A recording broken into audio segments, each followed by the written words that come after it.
संतांच्या संगतीमध्ये राहिलेल्यांच्या आयुष्याचं कोटकल्याण झालेलं आहे आणि जे जागे झाले त्यांचं तर झालेलंच आहे। सन 1936 साली संत तुकाराम नावाचा चित्रपट प्रदर्शित झाला होता, प्रचंड गाजला तो। 365 दिवस पुणेकरांनी बॅनरवरनं तो खालीच उतरू दिला नाही, प्रचंड गाजला। त्या चित्रपटामध्ये तुकोबारायांची भूमिका ज्यांनी साकारली होती त्यांनी तुकोबा इतके जातिवंतपणानं निभावले होते आणि इतके जागृत अशी ती भूमिका निभावली होती की लोक त्यांना बघून म्हणायचे की खरोखरच तुकोबा असे असतील। आणि त्या विष्णुपंत पागनीस, म्हणजे त्या कलाकारांचं नाव विष्णुपंत पागनीस।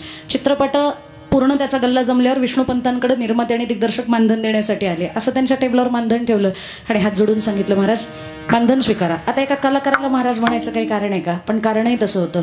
चित्रपटाचं चित्रीकरण चालू असताना, शूटिंग चालू असताना जो पोशाख विष्णुपंतांनी तुकोबारायांच्या अंगावर चढवला ना, तो मरेपर्यंत उतरवला नाही। आणि का उतरवला नाही त्याला सुद्धा घटना कारणीभूत आहे। चहा प्यायचा होता त्यांना आणि शूटिंग चालू आहे, तो सगळा पोशाख काढा, ते धोतर बितर लावायला 15 मिनिटं लागायचे। आता बरं बारकऱ्यांचं डायरेक्ट ती नाडी, महाराष्ट्रात नाडी वापरली पण ते 15 मिनिटं धोतर लावायला, मग ती 12 बंदी आणि मग त्याच्यावर ते पागोट, मग तो टाळ चिपळा, एवढं सगळं काढूसपर्यंत तो सगळा गंध वगैरे विस्कटणार। तर ॲज इट इज गेलो तर काय फरक पडणार आहे, पण ॲज इट इजच ते गेले चहा पिण्यासाठी पेठेत। आणि 2 निष्ठावान वारकऱ्यांनी त्या पोशाखात त्यांना बघितलं। तो चिपळ्यांचा नाद आणि त्या विण्यांची तार झनकार ऐकल्यानंतर त्या निष्ठावान वारकऱ्यांना वाटलं हे तुकोबाच, म्हणून ते आले ना त्यांच्या पटकन पाया पडले। आता निष्ठावान पाया पडतायत म्हटल्यावर बाकीच्यांना पाया पडणंच होतं। लगेच 5-25 जण गोळा झाले आणि त्यांच्या पटापटा पाया पडायला लागले। अगदी चरणावर डोकं ठेवून नतमस्तक झाले। विष्णुपंतांच्या डोळ्यातनं अश्रुधरा चालू झाल्या आणि हातातला चहाचा कप थरथर थरथर कापत होता। चहा देणाऱ्या मुलानं विचारलं, बाबा चहा पोळला काय? बाबा म्हणले, अरे पिलोच नाही, पोळेल कसा? अहो मग तुमच्या डोळ्यात पाणी काय? त्यावेळेला त्या मुलाला विष्णुपंतांनी उत्तर दिलं, 40 वर्ष झालं आर्टिस्ट म्हणून जगलो आहे, पण साधा प्रेमानं कधी कोणी मला रामकृष्ण हरी रामराम कधीच केला नाही, पण तुकोबांचा पोशाख काय अंगावरती चढवला। आज 25 जणांनी माझ्या चरणाला स्पर्श केला। जर तुकोबारायांच्या पोशाखात एवढी ताकद असेल तर तुकोबारायांच्या विचारात केवढी ताकद असेल, म्हणून माझ्या अंगावरती शहारे आले आणि आजपासून तुकोबारायांप्रती हा सन्मान म्हणून मरेपर्यंत मी हा पोशाख उतरवणार नाही, म्हणून मरेपर्यंत त्यांनी तो पोशाख ठेवला। आणि मग काही लोक आदरानं, काही लोक टिंगल टवाळीनं त्यांना महाराज म्हणायला लागले। संप्रदायातल्या लोकांना बराच त्रास आहे, महाराज म्हणतात ते पण प्रेमानं म्हणत नाहीत आम्हाला, काय बुवा बुवा आम्हाला बोलतील नवल नाही। सपविद्यालयात मामासाहेब दांडेकर फिलॉसॉफी शिकवायला जायचे, तत्वज्ञान शिकवायला जायचे। मामासाहेब आले की बॅक बेंचर्स म्हणायचे, बोला पुंडली कबर दे, असेच असेच मावशी तुम्ही म्हटलं ना, असेच म्हणायचे। आणि मग एकदा त्यांच्या मित्रांना ते बघितलं आणि विचारलं, का हो मामासाहेब, ही मुलं तुमची टिंगल करतात, तुम्हाला त्यांचा राग नाही येत? त्यावेळेला मामासाहेबांनी उत्तर दिलं, राग नाही येत, समाधान वाटतं। कशाचं समाधान?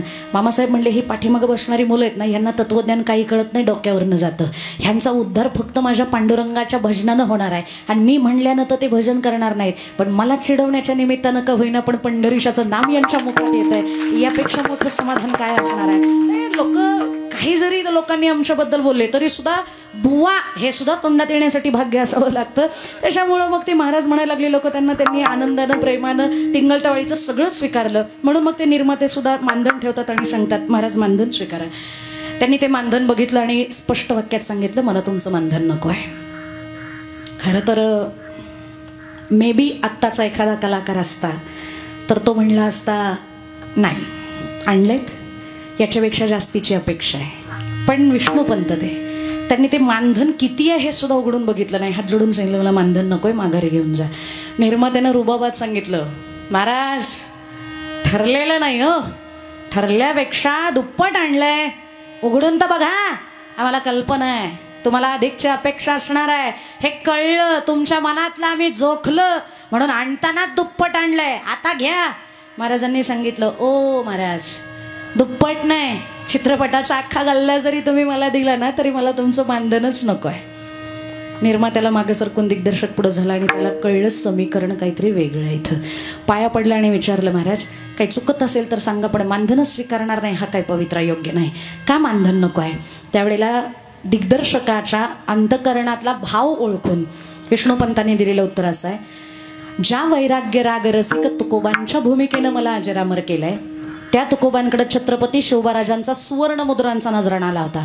तो नजराणा तुकोबांनी बघितला आणि 13 अभंगाचं पत्र छत्रपतींना लिहून पाठवलं, राजे तुमचे रवित्त धन ते आम्हा मृत्तिके समान, दिवट्या हाती घोडे हे तो बऱ्यास न पडे, तेणे आम्ही सुखी म्हणा विठ्ठल विठ्ठल मुखी. जर तुकोबाराया छत्रपतींचा सुवर्ण मुद्रांचा नजराणा माघारी करू शकतात तर त्यांच्या पोशाखातला हा विष्णुपंत पागनीस तुमचं दुप्पट मानधन माघारी करू शकत नाही का? माघारी घेऊन जा. हे आल्या पावली माघारी निघून गेले. आणि त्याच विष्णुपंतांचा ज्यावेळेला अंतिम काळ जवळ आला त्यावेळेला सहकलाकारांना प्रश्न विचारला, शेवटची काही इच्छा? त्यावेळेला विष्णुपंतांचं उत्तर आहे, मी मेल्यावर 4000 नाही जमले तरी चालतील, पण 4 निष्ठावान टाळकरी आणि वारकरी बोलवा आणि टाळांच्या गजरातच माझा अंत्यविधी होऊ द्या. जर असं झालं तर मी आनंदानं म्हणेन, शेवट तो भला माझा बहु गोड झाला, आता निश्चिंतेने पावलो विसावा. आणि त्या विष्णुपंतांनी 2 वर्ष फक्त तुकोबारायांच्या गाथ्याचा अभ्यास केला तर ते इतके बदलले की आयुष्य तुकोबांसारखं त्यांनी काढलं. आणि म्हणून तुकोबांनी त्यांच्या या वैराग्याचा विचार करून त्यांना इतका मोठेपणा दिला की आजही आपल्या घरोघरात जे तुकोबारायांच्या प्रतिमा आहेत ना, त्या तुकोबारायांच्या मूळ नसून विष्णुपंत पागनीसांच्याच आहेत. आणि इथंच काय, 7 समुद्रापार लंडनमध्ये जे संत तुकाराम म्युझियम आहे तिथं सुद्धा ती तुकोबांच्या फोटोची नाही तर विष्णुपंतांच्याच फोटोची केली जाते. तुकोबा जर विष्णुपंतांना 2 वर्षाच्या सहवासानं इतकं मोठं करत असतील, आपण जर आयुष्य त्यांच्या चरणावरती वाहिलं का तुकोबा आपल्याला मोठे करणार नाहीत सांगा? पण त्यासाठी तुकोबांच्या संगतीत गेलं पाहिजे. आणि काय केलं पाहिजे संगतीत जाऊन? भजन विठोबा